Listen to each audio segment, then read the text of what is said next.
Hello বন্ধুরা, সবাই কেমন আছো? আশা করি ভালো আছো। তো আজকে আমি বানিয়েছি বেলে মাছের ঝাল, যেটা সর্ষে বাটা দিয়ে। তো কেমন লাগলো তোমাদের ভিডিওটা? পুরো ভিডিওটা দেখে তারপর তোমরা একটু কমেন্ট করো আর একটু সাবস্ক্রাইব করে আমার পাশে থেকো। তো চলো ভিডিওটা শেয়ার করি। তো মাছটাকে প্রথমে আমি নুন হলুদ মাখিয়ে রেখেছি, তারপর কড়াইতে সর্ষের তেল দিয়ে মাছগুলো একে একে আমি ভেজে নেব। একটু হালকা করেই ভাজবো, বেশি কড়া করে ভাজার দরকার নেই, নরম মাছ। তো আমি ভেজে নেব। আমি 3টে মাছ রান্না করছি। তো দেখো, তোমরা নিশ্চয়ই সবাই পারোই। তো আমি একটা আমার মতন করে করেছি, একদম সিম্পলভাবে। তো সেটাই তোমাদের সাথে শেয়ার করছি। তো এদিকে দেখো, আমি এদিকে এটা টমেটোটাকে একটু হাত দিয়ে গ্রেট করে রেখেছি, আর গ্রেটার দিয়ে। আর এদিকে সর্ষে বাটাটাকে আমি তো বাটিনি, এটাকে আমি গুঁড়ো মশলাটা ভিজিয়ে রেখে দিয়েছি।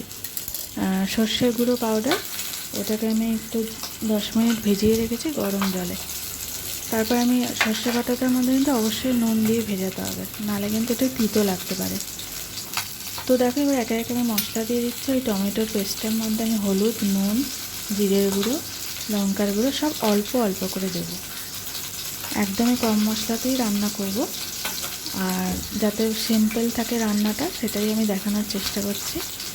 তো দেখতেই পাচ্ছ, একটু একটু করে মশলা দিয়ে দিচ্ছি। দিয়ে আমি এটা সুন্দর করে মাখা মাখা করে একটু ঝোল করব।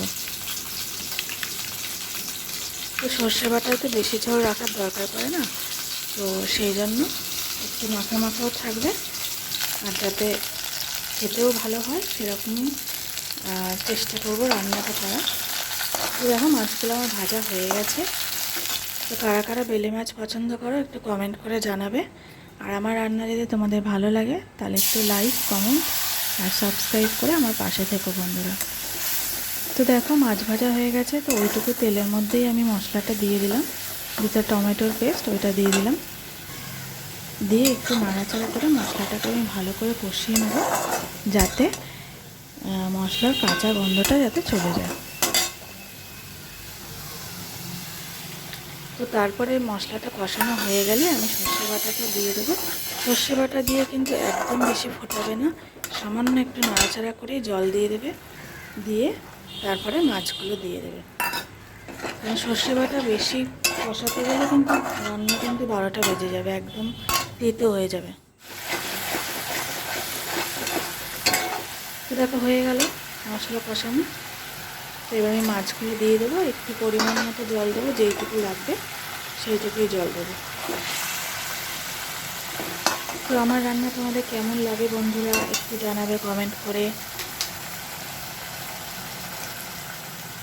আর যারা তোমরা সাবস্ক্রাইব করছো আমাকে, তারা আমাকে একটু সময় দিও, যাতে আমিও তোমাদেরকে ব্যাক করতে পারি।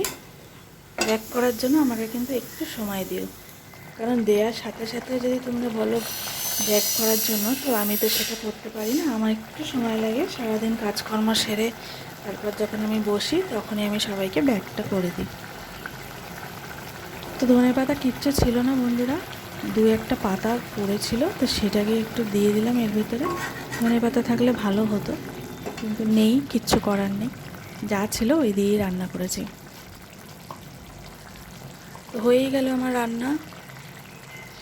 তো দেখো, নামানোর আগে আমি একটু জিরের গুঁড়ো ছড়িয়ে দিলাম, তাহলে একটু সেন্টটাও ভালো হয়, আর আমার ভালো লাগে আর কি। একটুখানি জিরের গুঁড়ো ছড়িয়ে নামালে আমার খুব ভালো লাগে, খেতে ভালো লাগে। তো হয়ে গেছে বন্ধুরা, এবার আমি এটা নামিয়ে দেবো। দেখো, একদমই মাখা মাখা বানিয়েছি।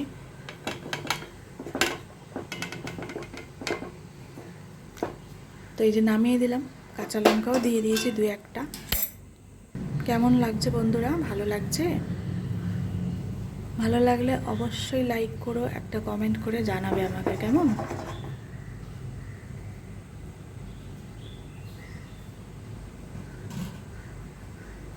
তো সবাইকে অনেক অনেক ধন্যবাদ। সবাই তোমরা আমার ভিডিওটা দেখো, আমার খুব ভালো লাগে বন্ধুরা। সবাইকে অনেক অনেক ধন্যবাদ, এইভাবেই আমার পাশে থেকো।